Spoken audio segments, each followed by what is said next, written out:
पेशवा से जाके मिले और पेशवाओं को उन्होंने कहा कि हम आपके विरोध में युद्ध नहीं लड़ना चाहते, हम आपके विरोध में युद्ध नहीं लड़ना चाहते, लेकिन जो निर्बंध आप लोगों ने डाल रखे हैं हमारे ऊपर, हमारे गलियों में, हमारे गले में धांडी डाली है, हमारे पीठ पे झाड़ू बांध दिया है, हमें अधिकार नहीं दे रहे हो, चलने का अधिकार नहीं देते हो, पढ़ने का अधिकार नहीं देते हो, ये निर्बंध, सारे के सारे निर्बंध आप हमारे ऊपर से हटा दो, ये सारे निर्बंध हमारे हटा दो। पेशवाओं ने सिद्धनाथ को जवाब दिया कि सुई पता है ना आपको, कपड़े सीते हो आप लोग, उसकी एक सुई होती है, सुई धागे वाली, उस सुई के नोक पर बैठे इतने भी अधिकार हम आपको नहीं देंगे। 30,000 पेशवाओं की फौज थी, 30,000 पेशवाओं के पास तलवारें थी, भाले थे, बंदूकें थी, घोड़े थे, हाथी थे, उनके पास सारे साधन 30,000। जब सिद्धनाथ ने घोषणा कर दी कि हम लड़ाई लड़ेंगे, 30,000 पेशवाओं में से 2,000 पेशवा डर गए, अरे ये लड़ने वाले हैं, हम इनके सामने नहीं लड़ सकते, 2,000 पेशवा भाग गए। अब कितने बचे? 28,000। लड़ाई कितनों में हुई? 500 महारों के बीच और 28,000 पेशवाओं के बीच। आप लोगों ने वो डायलॉग सुना है, तेरे जैसे 56 देखे करके, सुने कि तुझ्या सारखे 56 बघितले। इस डायलॉग का, इस स्टेटमेंट का उद्गम भी हमसे हुआ है। 28,000 पेशवा, 500 महार, एक महार ने कितने काटे हैं? 56। और यही से वो स्टेटमेंट प्रसिद्ध हुई कि तेरे जैसे 56 देखे।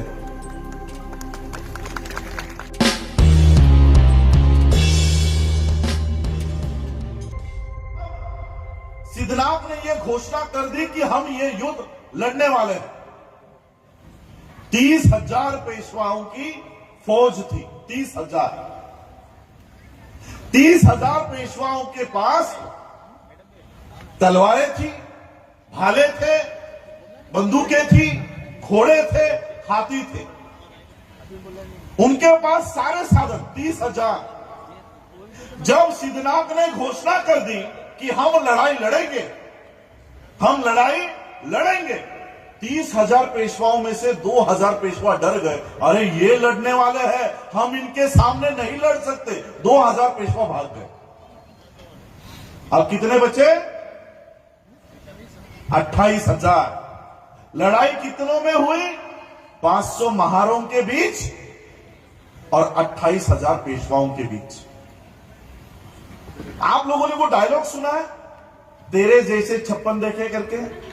इस डायलॉग का, इस स्टेटमेंट का उद्गम भी हमसे हुआ है। 28,000 पेशवा, 500 महार, एक महार ने कितने काटे हैं? 56। और यही से वो स्टेटमेंट प्रसिद्ध हुई कि तेरे जैसे 56 देखे। और ये युद्ध शुरू हुआ। एक तरफ 500 महारों के पास ना तो घोड़े थे, ना तो हाथी थे, ना कोई साधन थे। ठंड में 31 दिसंबर 1817 के रात के इस ठंड में ये युद्ध चल रहा था और सिर्फ एक ही भावना इन लोगों में थी, इन हमारे पूर्वजों में थी कि अगर ये युद्ध हम हार गए तो हमारे आने वाली नस्लें गुलाम रहेंगी और इसलिए किसी भी हालत में हमें इस गुलामी से आजाद होना है। ये पेशवा से नहीं लड़ रहे थे, हमारे हजारों सालों की गुलामी को नष्ट करने के लिए लड़ रहे थे। और जब ये युद्ध हुआ, ये हमारे पूर्वज, इन्होंने 28,000 पेशवाओं का खात्मा किया। पेशवाई वहां पर नष्ट हुई, पेशवाई हमेशा के लिए खत्म हो गई। और इसी वजह से अंग्रेजों ने इन शूरवीरों के नाम से, इन शूरवीरों के याद में, ये भीमा कोरेगांव का स्तंभ नगर जिले में, जिस भीमा नदी के पात्र में ये लड़ाई हुई, वहीं पर ये स्तंभ उन्होंने उनके याद में, शौर्य की याद में वहां पर खड़ा किया। लेकिन पेशवाओं ने क्या किया, मैं इसके आगे और तो आप लोगों को बताऊंगा, इतना तो आप लोगों को पता है। पेशवाओं को यह दर्द था कि हमें कोई हरा नहीं सकता था, या अगर हम हार भी गए तो भी पेशवाई कभी नष्ट होने नहीं दी। लेकिन इन लोगों के वजह से पेशवाई खत्म हो गई। जब अंग्रेजों ने इनको सरेंडर होने के लिए कहा, अपनी पेशवाई नष्ट करने के लिए कहा, तब इन्होंने सिर्फ एक कंडीशन रखी। ठीक है, हम तो हार गए, पेशवाई तो अब खत्म होनी है।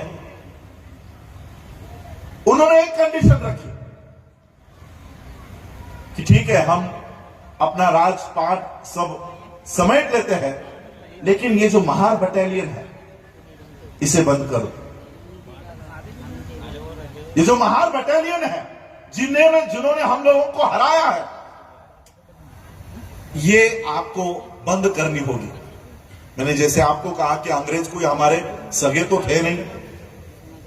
पेशवाओं की बात को मानकर अंग्रेजों ने, जिन लोगों ने उनको जीत हासिल करके दी, उसी बटालियन को अंग्रेजों ने बंद करवा दिया, उसी बटालियन को बंद करवा दिया। और उसमें मेरे परदादा जी थे, परदादा नहीं, क्या कहोगे आप लोग, परदादा के पिताजी खापर, माझे खापर पंजोबा रामजी अंबेडकर। रामजी अंबेडकर की नौकरी चली गई, वो आप सभी लोगों को पता है। मेरे ख्याल से आपके यहां पर अभी सीरियल भी शुरू हो गई है, तो आप लोग देख रहे हो। उसी बटालियन में रामजी बाबा थे और उनकी नौकरी चली गई। वो अंतिम सांस तक अंग्रेजों से लड़ रहे थे, अंग्रेजों से लड़ रहे थे कि अरे हम आपके पक्ष से लड़े हैं, इतनी बड़ी जीत आपको हासिल करके दी है, आप हमारी ही बटालियन बंद कर रहे हो। रामजी बाबा ने बहुत संघर्ष किया उस बटालियन को शुरू करने के लिए, लेकिन उनके जीते जी वो बटालियन शुरू नहीं हुई, वो बटालियन शुरू नहीं हो पाई।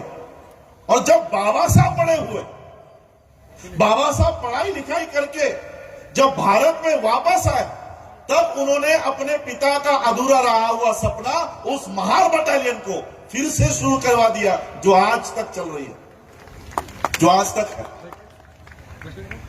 बाबा साहब ने इस महार बटालियन को अंग्रेजों को बताया कि अरे ये महार बटालियन इतना बड़ा पराक्रम उन्होंने किया है कि आप लोगों ने उनके याद में ये शौर्य स्तंभ वहां पर खड़ा किया और आपने उनको ही बंद करवा दिया। और फिर ब्रिटिशरों से ये बटालियन फिर शुरू हो गई। मिलिट्री में आज भी ये बटालियन काम करती है। अब इतना इतिहास सभी लोगों को पता है, इसके आगे भी कुछ बातें हैं जो बाबा साहब से संबंधित है, वो हमारे लोगों को आज तक नहीं पता। बाबा साहब वहां पर शौर्य स्तंभ को नमन करने जाते थे। क्यों? क्योंकि आप लोगों को पता चले कि हमारा इतिहास क्या है। इसलिए बाबा साहब ने आप लोगों को कहा कि जो लोग अपना इतिहास भूल जाते हैं, वो कभी इतिहास बना नहीं पाएंगे। बाबा साहब ने आप लोगों को आपका इतिहास याद दिलाया। अरे कौन लोग हो तुम लोग, कौन हो तुम लोग, याद करो।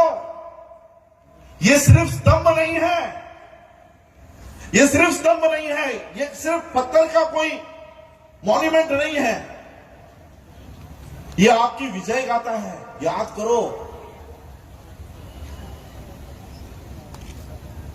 बाबा साहब अंबेडकर जी ने एक स्पीच में, उनकी एक किताब है छोटी सी, उसमें मुझे भीमा कोरेगांव के बारे में बाबा साहब अंबेडकर जी के विचार तब पता चला जब यह महार बटालियन बंद हो गई। अंग्रेजों ने पेशवाओं का सुनकर इस महार बटालियन को जब बंद कर दिया गया, तो बाबा साहब के पास ये सभी लोग आते थे, मिलिट्री के लोग, कि आपके पिताजी इस युद्ध को लड़ रहे थे, इस फाइट को लड़ रहे थे कि ये बटालियन शुरू हो जाए, अब ये लड़ाई आप भी लड़ो। तब बाबा साहब का एक स्पीच है, वो स्पीच में आप लोगों को बताना चाहता हूं। सिर्फ 1818 को याद करके नहीं चलेगा, उसको 2021 में कैसे उतार सकते हैं, यह भी हम लोगों को जानना होगा। बाबा साहब उस समय कहते हैं कि जब हमको मिलिट्री में भर्ती किया जा रहा था, शिक्षा दी जा रही थी, उस समय अंग्रेजों ने भारत में आकर देखा, उनको लड़ने के लिए लोग चाहिए थे, और हम लोग 2500 सालों से गुलाम बने बैठे थे। शस्त्र धारण करने का अधिकार क्या आप लोगों को था? शस्त्र धारण करने का अधिकार था। अंग्रेजों ने शस्त्र धारण करने का अधिकार दिया, अंग्रेजों ने शिक्षा का अधिकार दिया। हमारे लोग पहली बार स्कूलों में जाने लग गए, पहली बार मिलिट्री की ट्रेनिंग लेने लग गए, हाथ में शस्त्र पकड़ने लग गए। बाबा साहब ने जब महार बटालियन बंद हुई, तब उन्होंने कहा, जब अंग्रेजों ने हम लोगों को इतने अधिकार दिए थे, शस्त्र धारण करने का अधिकार दिया था, पढ़ाई लिखाई करने का अधिकार दिया था, तब हमने अपनी व्यवस्था क्यों कायम नहीं की? उस समय हमने अपनी व्यवस्था क्यों नहीं बनाई? महार बटालियन बंद होने का दोष बाबा साहब ने किनको दिया? हम लोगों को। कि जब आप लोगों को अधिकार मिले थे, आप लोगों को अधिकार मिले थे ना, स्कूल में ले रहे थे, ब्रिटिशर्स स्कूल में ले रहे थे, ब्रिटिशर्स ट्रेनिंग के लिए ले रहे थे, लेकिन उस समय हमने हमारे लोगों को खड़ा करने का काम नहीं किया। ये बाबा साहब ने एक स्पीच में कहा। इसी बाबा साहब के स्पीच को आज थोड़ा सा ज्वाइन करके देखो। आज मुझे बताओ, इस देश में संविधान मजबूत हो रहा है कि कमजोर हो रहा है? मुझे बताओ, संविधान इस देश से हटने की तैयारी पे है या संविधान मजबूत होते जा रहा है? बताओ मुझे, संविधान हट रहा है? हट रहा? एक एक आर्टिकल कम हो रहा है, रिजर्वेशन खत्म हो रहा है, एजुकेशन खत्म हो रहा है। इन 2 साल के बाद संविधान होगा कि भी नहीं, यह आज हम लोगों के सामने प्रश्न चिन्ह है।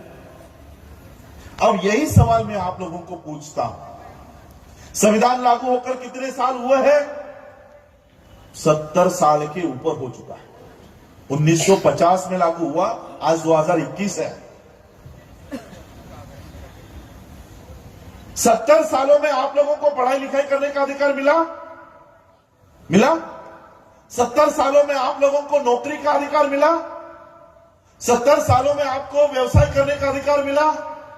आप लोग पैसे इकट्ठा करने लग गए? मैं आपको थोड़ा सा समझाता हूं, बहुत लोगों को समझ में नहीं आता होगा कि संविधान से हमको क्या मिला है। जब तक कंपैरेटिव एनालिसिस नहीं होगा ना, तब तक आपको समझ में नहीं आएगा कि संविधान से हमको मिला क्या है।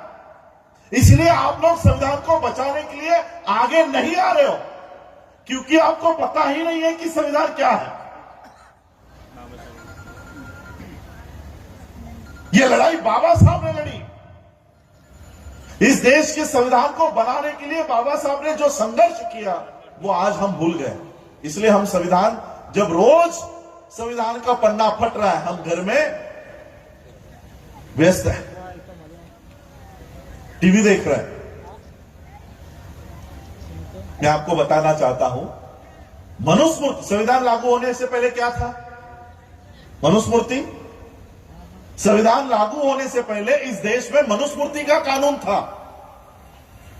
अब मनुस्मृति का कानून और संविधान, इन दोनों में क्या फर्क है, मैं आपको एक छोटी सी कहानी बताकर, बाबा साहब के साथ जो हुआ वो बताकर समझाना चाहूंगा। बाबा साहब के पिताजी जब मिलिट्री में थे तब वो अलग अलग गांवों में उनका ट्रांसफर हुआ करता था। ऐसे ही किसी शहर में जब उनके पिताजी थे, उन्होंने देखा कि अभी स्कूलों को छुट्टी लग गई है, मेरे बच्चे घर पर वहां पर है, कितने महीनों से मैंने उनको देखा नहीं है, क्यों ना उनको बुलाया जाए। तो बाबा साहब के पिताजी ने, रामजी बाबा ने टेलीग्राम लिखा और टेलीग्राम लिखकर उन सभी बच्चों को कहा कि अभी तुम्हारी छुट्टियां लग गई है तो मुझे मिलने के लिए इस जगह पर आ जाओ। इस जगह पर आने के लिए यह ट्रेन पकड़नी होती है, जिस दिन तुम लोग आओगे मुझे टेलीग्राम करके बता देना कि इस ट्रेन से तुम लोग आने वाले हो, मैं तुम लोगों को लेने के लिए स्टेशन पर आ जाऊंगा। अब ये टेलीग्राम मिला बाबा साहब को, सब छोटे थे, सब छोटे छोटे, ये जो बच्चे खड़े हैं ना, इस बच्चे के उम्र के बाबा साहब थे, 9-10 साल के। टेलीग्राम मिला, सभी बच्चों ने सोचा चलो अभी पिताजी को मिलने जाना है। सभी बच्चे अच्छे कपड़े पहनकर पिताजी को उन्होंने टेलीग्राम लिखा कि हम इस ट्रेन से आने वाले हैं। अच्छे कपड़े पहनकर वो ट्रेन में बैठ गए और जहां पर रामजी बाबा ने बताया था कि इस स्टेशन पे उतरो, वो सभी बच्चे उस स्टेशन पे जाकर उतर गए। उतरने के बाद बाबा साहब के पिता को पता ही नहीं कि बच्चे कौन से ट्रेन में आने वाले, क्योंकि वो टेलीग्राम जो बाबा साहब ने लिखा था वो उनके पिताजी को मिला ही नहीं था। अब पिता को पता नहीं कि बच्चे स्टेशन पर है। बच्चे, बाबा साहब राह देख रहे कि हमारे पिताजी आएंगे और हमको लेकर जाएंगे। बहुत देर हो गई, ट्रेन चली गई, सभी लोग चले गए, बच्चे स्टेशन पर अकेले। स्टेशन मास्टर ने देखा ये बच्चे अच्छे घर के लग रहे हैं, अच्छे कपड़े पहने थे, ब्राह्मणों जैसे। बाबा साहब तो ब्राह्मणों जैसे दिखा करते थे। तो स्टेशन मास्टर को लगा ये शायद सवर्णों के बच्चे हैं, तो वो स्टेशन मास्टर बच्चों के पास आया। बच्चों के पास आकर उसने पूछा, बाबा साहब को पूछा कि कहां जाना है। तो बाबा साहब ने वो खत दिखाया, टेलीग्राम दिखाया कि मेरे पिताजी मिलिट्री में है, ऑफिसर है, उन्होंने हमको बुलाया है, लेकिन शायद मेरा टेलीग्राम उनको नहीं मिला, इसलिए वो हमको मिलने के लिए नहीं आए। तो उस स्टेशन मास्टर ने, बगल में ही एक बैलगाड़ी वाला खड़ा था, उसको कहा कि देखो ये बच्चे एक मिलिट्री ऑफिसर के बच्चे हैं, मिलिट्री ऑफिसर के बेटे हैं, इनको उनके पिता तक छोड़कर आओ। तो बैलगाड़ी वालों ने कहा चलो बैठ जाओ मेरी गाड़ी में, मैं तुमको छोड़ता हूं। और ये बैलगाड़ी रामजी बाबा जहां पर ठहरे हुए थे, जहां पर उनकी पोस्टिंग थी, वहां के लिए निकल पड़ी। अब ये बैलगाड़ी शुरू हो गई। थोड़ी देर में बैलगाड़ी वाला उन बच्चों से बातें करना शुरू कर दिया। तुम्हारा नाम क्या है, कहां से आए हो, कौन सा गांव है, जाति क्या है। और फिर बैलगाड़ी वाले को बच्चों की जाति पता चला। जैसे ही बच्चों की जातियां इस बैलगाड़ी वाले को पता चली, उसने बैलगाड़ी वहीं पर रोकी और सभी बच्चों को गालियां देकर नीचे उतारा। उतरो, अछूतों के बच्चे मेरे बैलगाड़ी में कैसे बैठ गए? मुझे लगा तुम लोग ब्राह्मणों के बच्चे हो, अभी क्या अभी मेरे गाड़ी से नीचे उतरो। सभी बच्चों को नीचे उतारा। बाबा साहब ने कहा ज्यादा पैसे ले लो लेकिन हमें छोड़ दो। अब ज्यादा पैसे के लालच में वो बैलगाड़ी वाला बोला ठीक है तुम लोगों को मैं छोड़ तो दूंगा, लेकिन मेरे बैलगाड़ी में नहीं बैठना, मेरे बैलगाड़ी के पीछे पीछे चलते आना। अब सभी बच्चे उस बैलगाड़ी के पीछे पीछे पीछे पीछे चल रहे थे। बैलगाड़ी वाला बैलगाड़ी में बैठा और सभी बच्चे बैलगाड़ी से पीछे पीछे चल रहे थे। 2-3 किलोमीटर चलने के बाद बाबा साहब को प्यास लग गई। बाबा साहब को प्यास लग गई। बाबा साहब ने उस बैलगाड़ी वाले से कहा कि आपके पास जो पानी है वो मुझे थोड़ा सा दो, मुझे बहुत प्यास लगी। बैलगाड़ी वाले ने जवाब दिया, तुम लोग अछूतों के बच्चे हो, मैं तुमको अपना पानी नहीं पिला सकता, मैं ये पानी नहीं दे सकता। आगे अगर कोई नदी आती है, कोई तालाब आता है, तो मैं ये गाड़ी रोक दूंगा, तुम लोग पानी पीकर आ जाना। और 2-4 किलोमीटर बीत गए, कोई नदी नहीं आ रही थी, कोई तालाब नहीं आ रहा था। थोड़ी देर के बाद कुछ पानी वहां पर बैलगाड़ी वाले को दिखा कि आगे कुछ पानी दिखा। उसने बैलगाड़ी रोकी और बच्चों को कहा कि वो देखो वहां पर कुछ पानी पड़ा है, जाओ पी लो। सभी बच्चे भागते भागते वहां पर गए और आगे आकर देखते हैं तो क्या, ये तो कीचड़ है, ये तो कीचड़ है। लेकिन प्यास भी लगी थी। बाबा साहब ने उस कीचड़ में से मट्टी को हटाया, खुद उस कीचड़ में झुके और झुककर बाबा साहब ने उस कीचड़ का पानी पिया। मनुस्मृति के कानून में बाबा साहब अंबेडकर जी को, आपको तो छोड़ो, आपकी क्या औकात है, बाबा साहब अंबेडकर जी को कीचड़ का पानी पीने के लिए मजबूर कर दिया गया था। कीचड़ का पानी।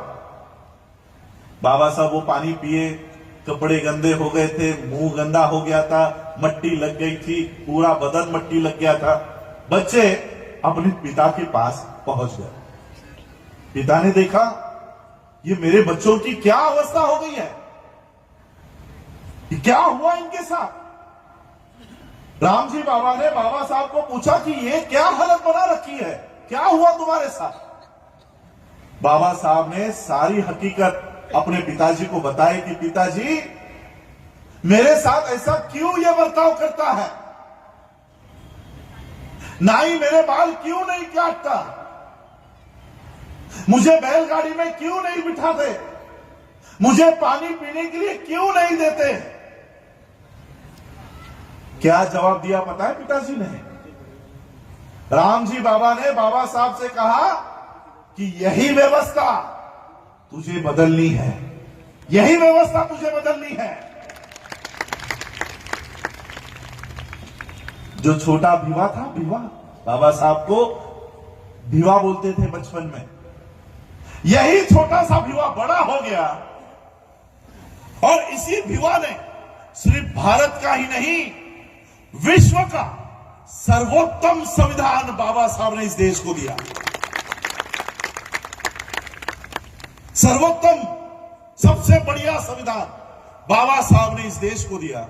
जिस मनुस्मृति के कानून में बाबा साहब को कीचड़ का पानी पीने के लिए मजबूर कर दिया गया था, बाबा साहब ने ऐसा संविधान बना दिया कि आज हम लोग बिस्लरी का पानी पीते हैं। समझ में आ रहा है क्या है संविधान? नहीं समझा? जिस मनुस्मृति के कानून में बाबा साहब अंबेडकर जी को बैलगाड़ी में बैठने के लिए नहीं दिया गया था, जो बैलगाड़ी वाला बाबा साहब को बैलगाड़ी में नहीं बिठाया करता था, उन्हीं बाबा साहब अंबेडकर जी ने ऐसा संविधान बना दिया कि आज हम लोग हवाई जहाज उड़ाते हैं। हवाई जहाज, लंदन, अमेरिका, कनाडा, यह है संविधान। और जो बाबा साहब ने महार बटालियन बंद होने पर कहा था, वही मैं आप लोगों को कहना चाहता हूं। महार बटालियन बंद होने पर बाबा साहब ने कहा कि आप लोगों को जब यह अधिकार मिल गया था, पढ़ाई लिखाई करने का अधिकार मिल गया था, नौकरी करने का अधिकार मिल गया था, तब आपने अपनी व्यवस्था क्यों नहीं बनाई? खुद के स्कूल क्यों नहीं बनाए? खुद की नौकरियां क्यों नहीं बनाई? खुद के व्यवसाय क्यों नहीं खड़े किए? यही सवाल मैं आपको आज पूछता हूं। बाबा साहब ने हमको संविधान दिया, संविधान में नौकरियां दी, संविधान में शिक्षा दी, संविधान में घर दिया, संविधान में गाड़ी दी, संविधान ने बंगले दिए। संविधान का राज इस देश में है, तब तक हमने अपनी व्यवस्था क्यों नहीं बनाई? इस देश से अगर संविधान हटता है, सबसे ज्यादा नुकसान किसका होगा? किसका होगा? आप लोगों का।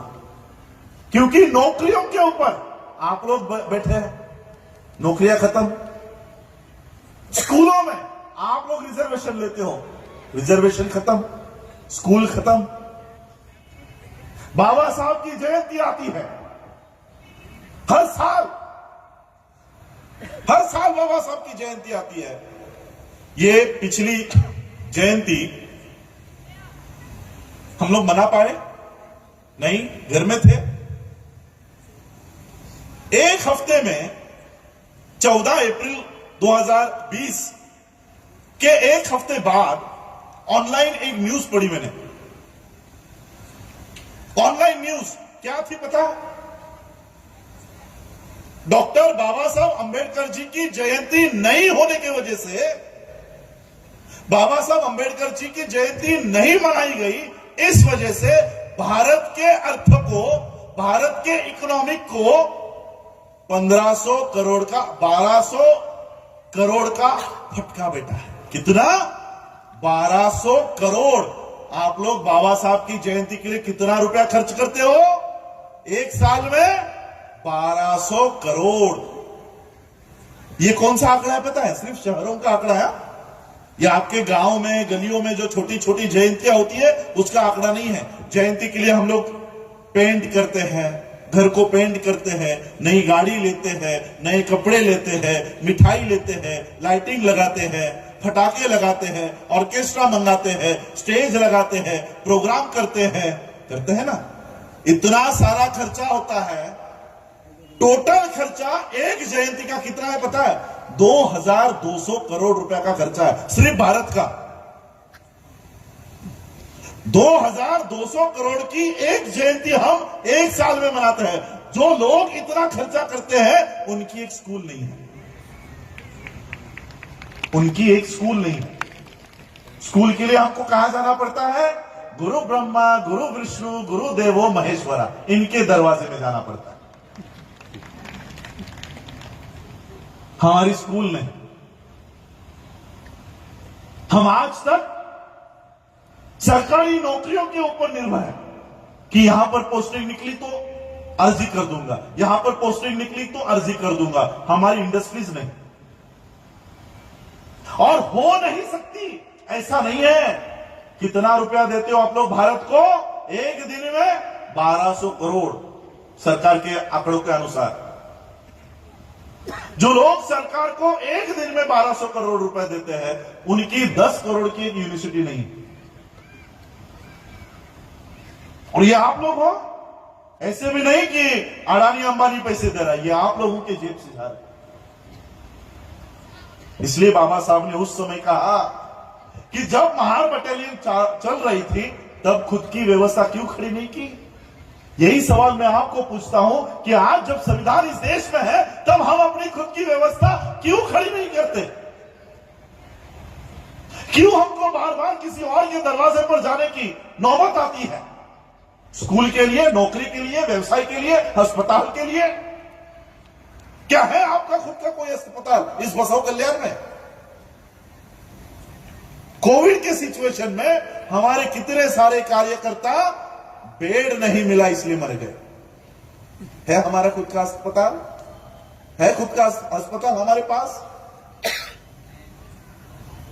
हमारे बच्चों को स्कूलों में अभी दाखिला देना बंद हो जाएगा। रायन इंटरनेशनल, कैम्ब्रिज, ऑक्सफोर्ड, ऐसे लोगों को अभी मान्यता मिलने वाली। जिन स्कूलों में आपके बच्चे पढ़ रहे हैं, वो सारे जमीनें ये उद्योगपतियों को देने का काम इस देश का प्रधानमंत्री कर रहा है। इस देश में फिर से हम लोगों को उसी मनुस्मृति के कानून में डालने का काम चल रहा है जिससे बाबा साहब ने हमको बाहर निकाला है, जिससे बाबा साहब ने हम लोगों को बाहर निकाला, फिर से उसी में डालने का काम चल रहा है। फिर से अभी देखो, पेट्रोल इतना महंगा हो गया, 100 रुपए लीटर हो गया। बैठ पाओगे गाड़ियों में? आ गए कि नहीं बैलगाड़ी में? वो भी नहीं है आपके पास। फिर से मनुस्मृति को इस देश में जीवित करने का काम चल रहा है। इस बार 26 जनवरी को मैं दिल्ली में था किसानों के आंदोलन के लिए। नहीं चाहिए। उस समय राजपथ पर झांकियां निकलती है।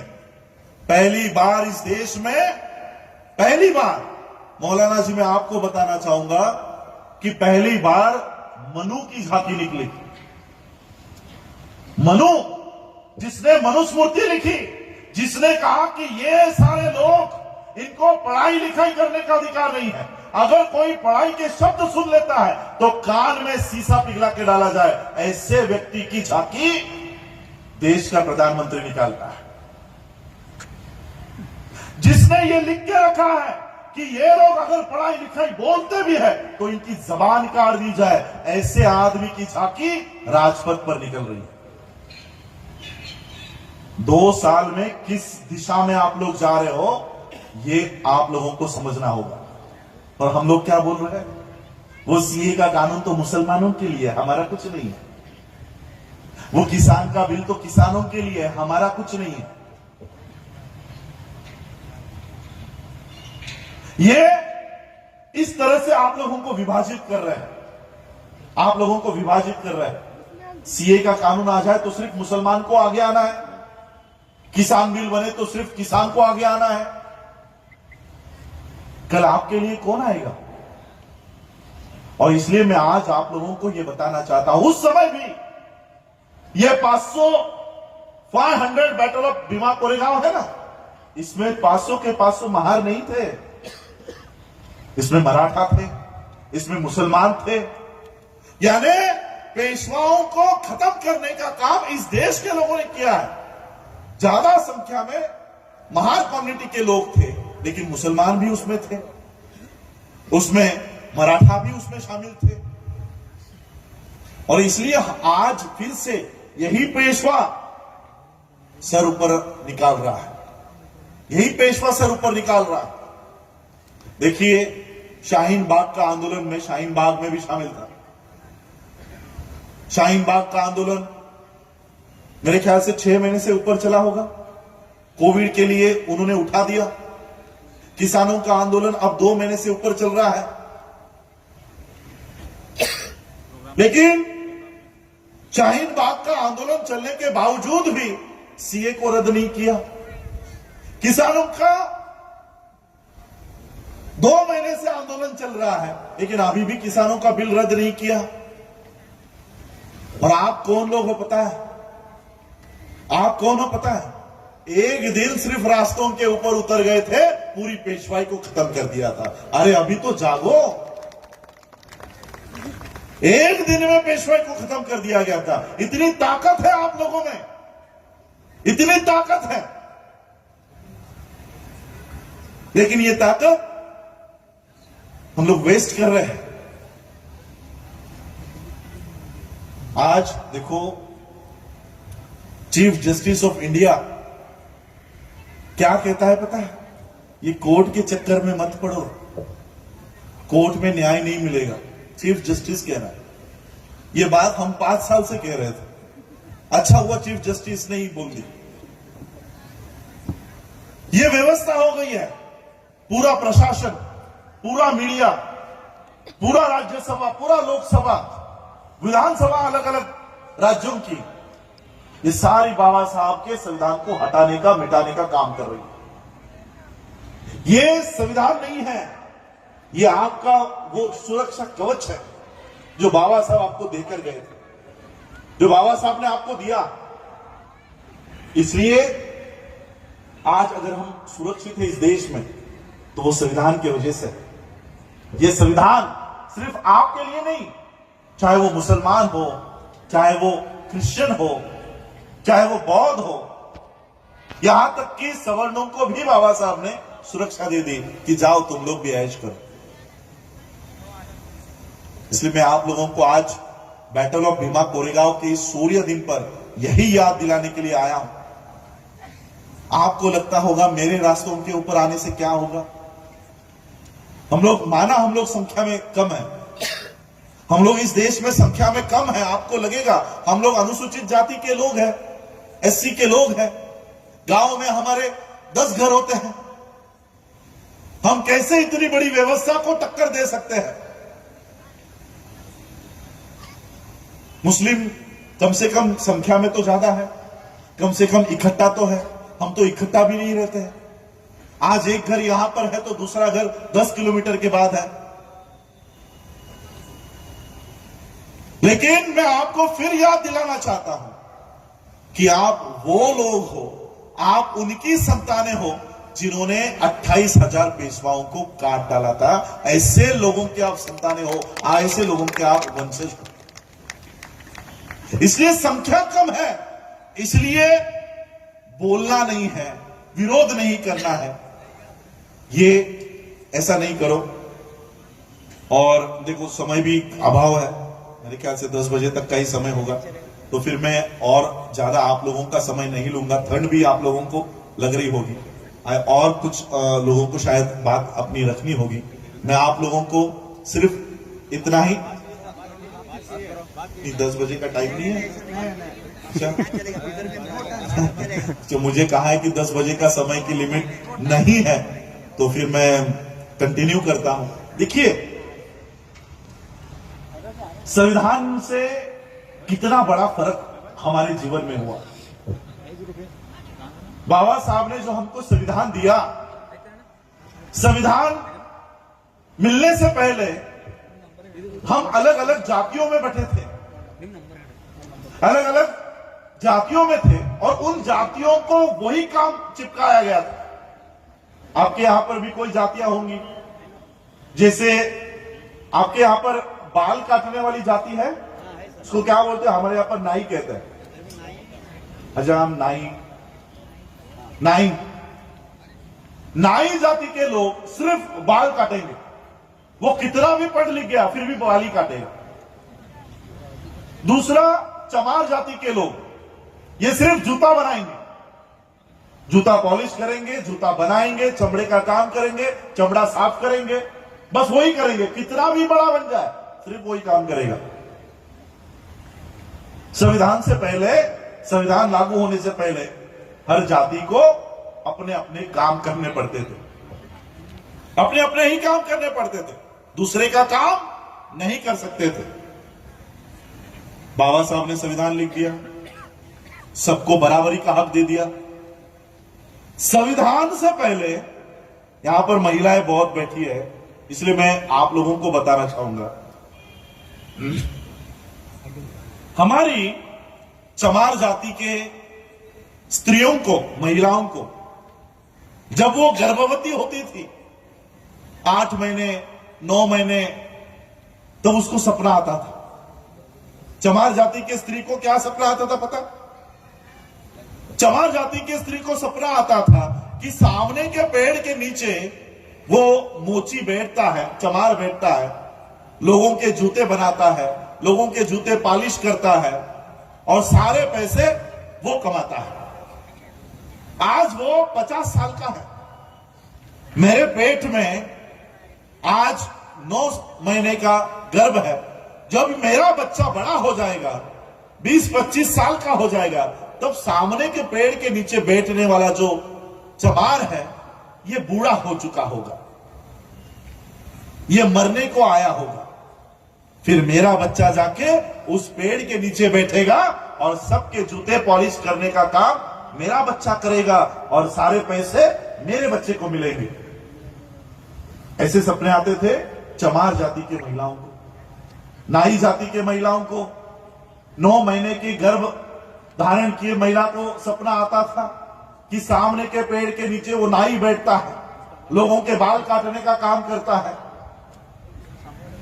आज वो 50 साल का है, मेरा बच्चा जब 25 साल का हो जाएगा तब मेरा बच्चा जाकर उस पेड़ के नीचे बैठेगा और सबके बाल काटने का काम मेरा बच्चा करेगा और सारे पैसे मुझे मिलेंगे।